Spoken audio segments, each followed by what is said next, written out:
আগরতলায় বাংলাদেশ সহকারী high commission সহ ভারতের কয়েক জায়গায় হামলা চালিয়েছে উগ্রবাদীরা।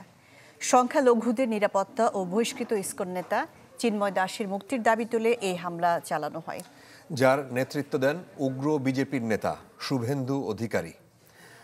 আর বাংলাদেশে শান্তিরক্ষী পাঠানোর মতো ঔদ্ধত্য দেখিয়েছেন পশ্চিমবঙ্গের মুখ্যমন্ত্রী মমতা বন্দ্যোপাধ্যায়।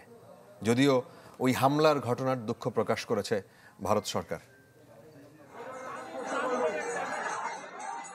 উগ্র বিজেপি নেতা শুভেন্দু চৌধুরী আগেই ঘোষণা দিয়েছিলেন পেট্রোপোল সীমান্তে জড়ো হবার। শুভেন্দু ও তার অনুসারীরা মনে করে বাংলাদেশে হিন্দুদের নির্যাতন করা হচ্ছে। ঘোষণা অনুযায়ী সীমান্তে জড়ো হন একদল, দাবি জানাতে থাকেন বাংলাদেশে জাতিসংঘের হস্তক্ষেপের। হুমকি দেন সীমান্ত দিয়ে বাণিজ্য বন্ধ করে দেয়ার। একদিনে যা গার্বেজ বেরায় কলকাতাতে শুধু ওইটা করে ফেলে দিয়ে এলেই না ঢাকা পড়ে যাবেন আপনি। অতীত যদি কেউ ভুলে যায় তার ভবিষ্যৎ ভালো হতে পারে না। ঢালাইয়ে দৃঢ়তা, নির্মাণে নিশ্চয়তা, প্রিমিয়ার সিমেন্ট, ঢালাইয়ের রাজা। এদিকে প্রপাগান্ডা বিশ্বাসী বিজেপির কিছু কর্মী হামলা চালিয়েছে আগরতলায় বাংলাদেশ সহকারী হাই কমিশনে।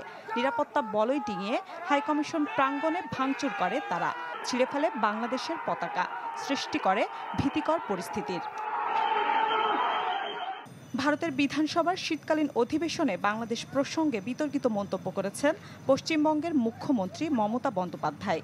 প্রস্তাব দিয়েছেন বাংলাদেশের সাম্প্রতিক অস্থিরতা নিয়ন্ত্রণ ও সংখ্যালঘুদের সুরক্ষায় জাতিসংঘের শান্তিরক্ষী বাহিনী পাঠানোর।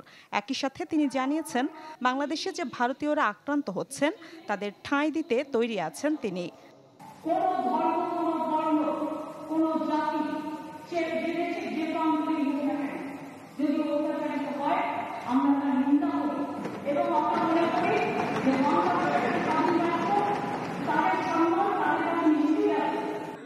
মমতা অভিযোগ করেন বাংলাদেশ নিয়ে নরেন্দ্র মোদীর সরকার চুপ করে আছে।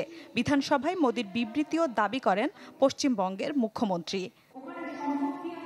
মিলা খন্দকার, চ্যানেল 24।